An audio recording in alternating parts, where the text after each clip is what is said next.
Hi, welcome back to Blooming Mindfulness. It's been quite a while since we've talked.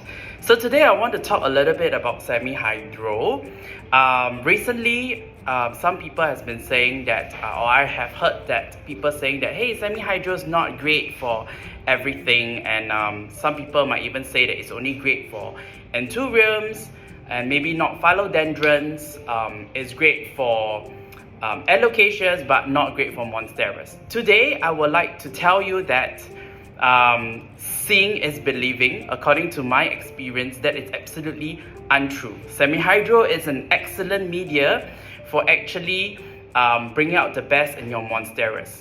So in this episode, I'd like to share with you my own personal experience and my own journey of using semihydo media, what I've discovered, and what is the trick to successful growing of plants, be it all types, even monsteras, yes, in semihydo media. So without further ado, let's go on in.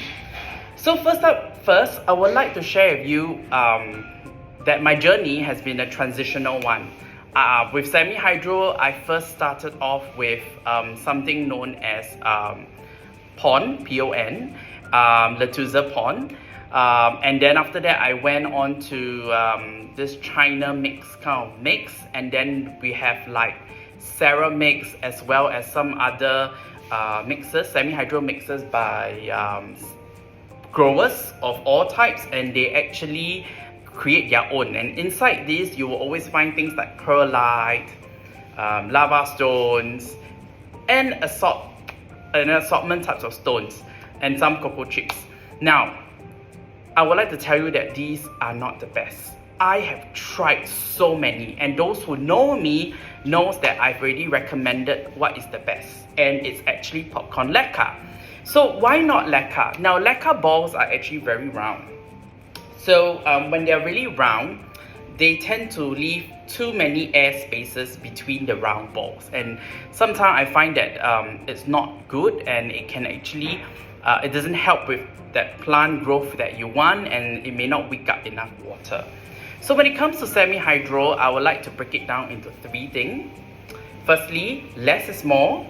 Secondly, your pot that you're using, and thirdly, the kind of media that you're using. So let me just introduce to you the kind of media I'm using. Alright, it's known as popcorn leca. Okay, so why it's called popcorn leca? It's because the balls of the popcorn are actually has a popcorn resemblance to it. So it's got more of a texture, and therefore it increases exposed surface area. Alright, as you can see, the roots are doing very well in it. Okay, let me see if I can find you any more roots. There you go. Okay, and then it goes right, white, beautiful roots. All right, absolutely no browning of whatsoever.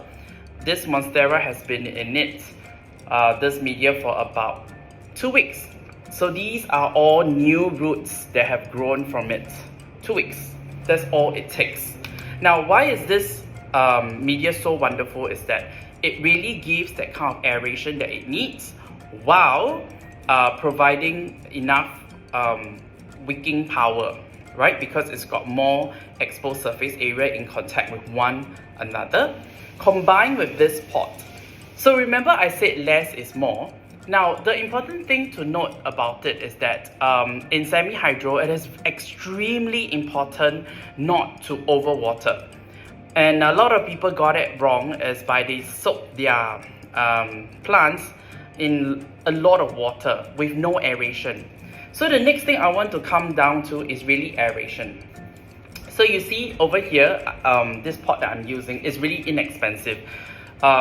This pot is probably $1, but it gives it tons of aeration, as well as a reservoir that is about only an inch. And in it, only 3 legs are actually seated in it, which means that the whole entire media is not sitting in the entire reservoir, which means that you're actually wicking a lot less water. Alright, so I have a more mature version to show you. So this monstera has been in it for a very long time. Pardon the old leaves. Okay, I'm good. You know I'm very real like that. Okay, the old leaves has been there. This has been cut 2 times already, so the mother leaves are looking a bit sad. But this is a new shoot. All right, that is absolutely beautiful. This is, just in case you're wondering what is this, this is actually Brazil mint. I have sowed a few cuttings. Now look at the roots.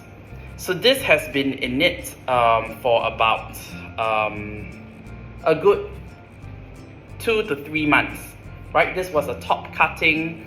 I put it into this kind of popcorn leca. It loves it really well, and then after that it grew big. I cut off the top, I sowed the top, and the bottom part now it's growing again. So how does this do for other type of plants? So I have Anthurium here. So if you're wondering what Anthurium, this is actually Anthurium Ferrari. Alright, it's really gorgeous. It's got that nice butterfly look that I liked, with very nice red sinus. Okay, look at the roots. Look at it. Okay, I personally always believe this. You know, whoever tells you things, don't believe until they show you results. So if you come to my place, those of supporters who have been to my place, you know I'm always open for it. Come and see what are the things that I'm talking about.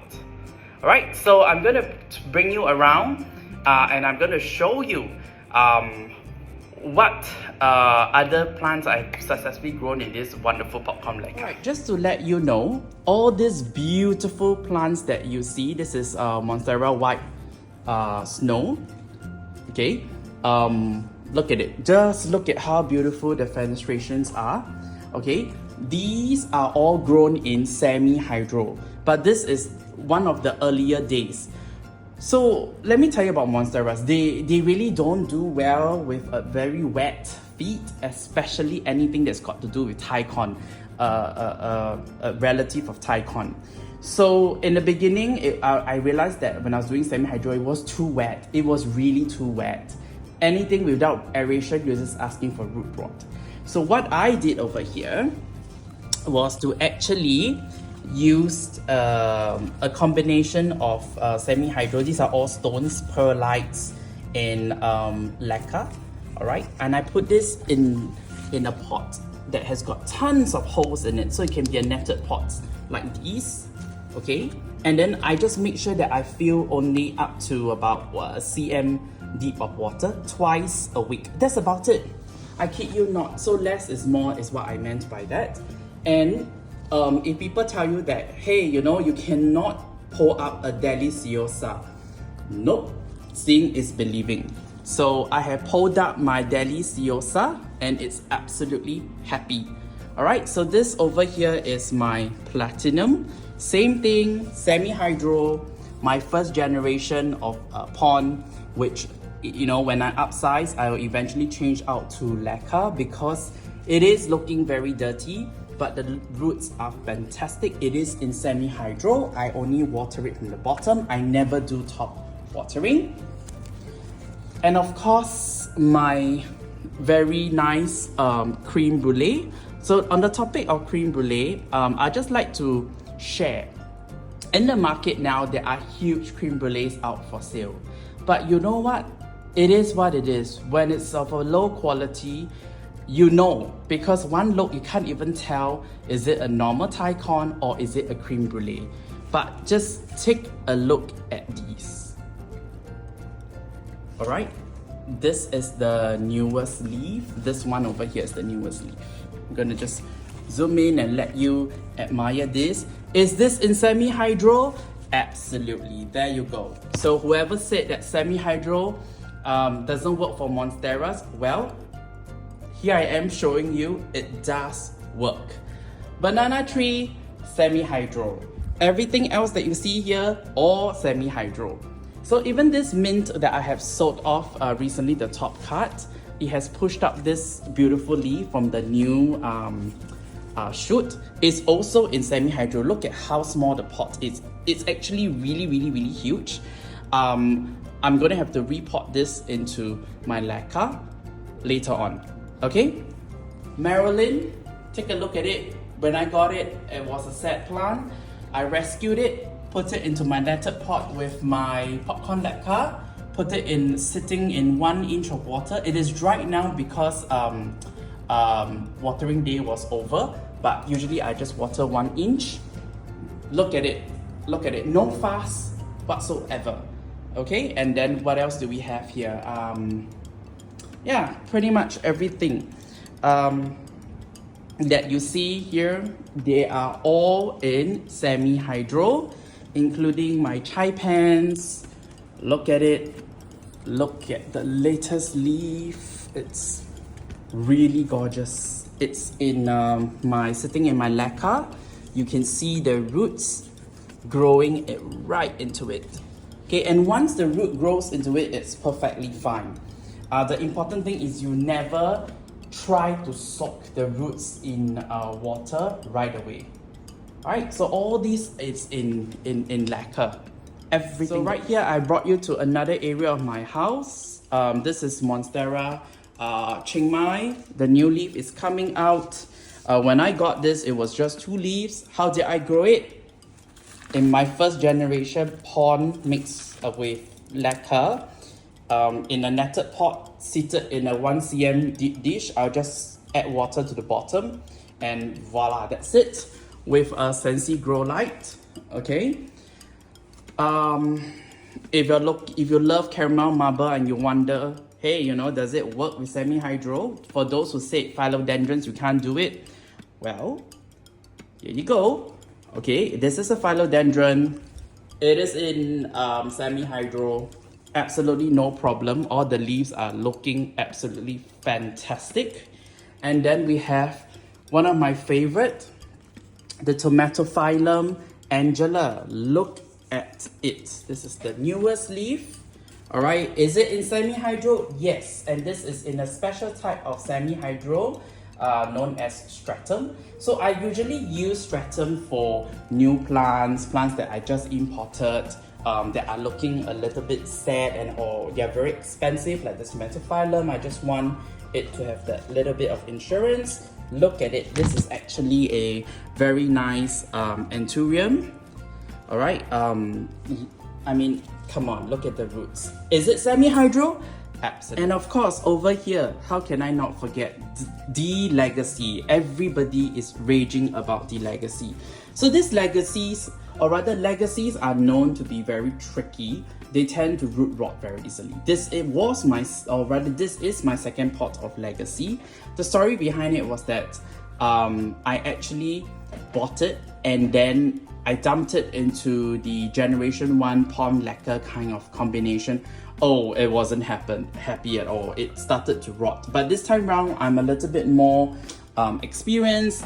I know I cannot ignore it. So thankfully, these 2 are the mother leaves. All right. Okay, and what happened was that immediately I took it out. I cut off all the dead roots. I put it in the stratum. I rerouted it. And then I put it into my popcorn leca balls. Okay, and then in a 1 cm kind of height pot, I water twice a week. That's all. And it has pushed out not 1, not 2, not 3, but 4 lovely leaves. So this one over here, just look at the kind of patterns that I am getting. It is giving. All right, and this is the latest leaf.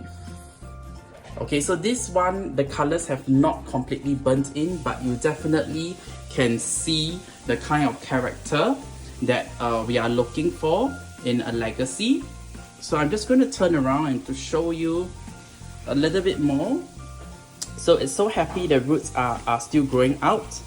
Okay, and probably inside there are more roots. I'm not going to dig it.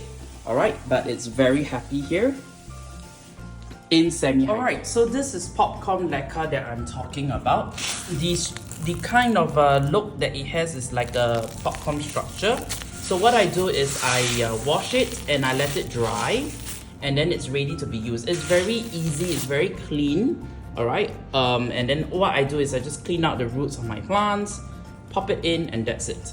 Alright, let me show you how easy is it to use this potting. Okay, so I'm just going to show you how easy is it to use this popcorn leca. Usually I just make sure that I take this pot. So as I was saying, this pot, right, it has got 3 legs. This is where water is drawn out. Okay, so it doesn't wick too much water, and then you get that soggy look. So usually I fill it up as so. I pop my plant in, and then I just fill it up. I just backfill everything. As I'm doing it, I will just make sure that it covers, and I give it a very nice tap so that I know that everything, a nice shake, is seated nicely. A bit more, and that's about it. That's it. I give it a good tap. Right, and it's firmly in. Then I attach the bottom, and then I will top water for the first time so that the media gets absorbed, will absorb all the nutrient water for the first time, and subsequently I will just water from the bottom. That is as easy as it gets.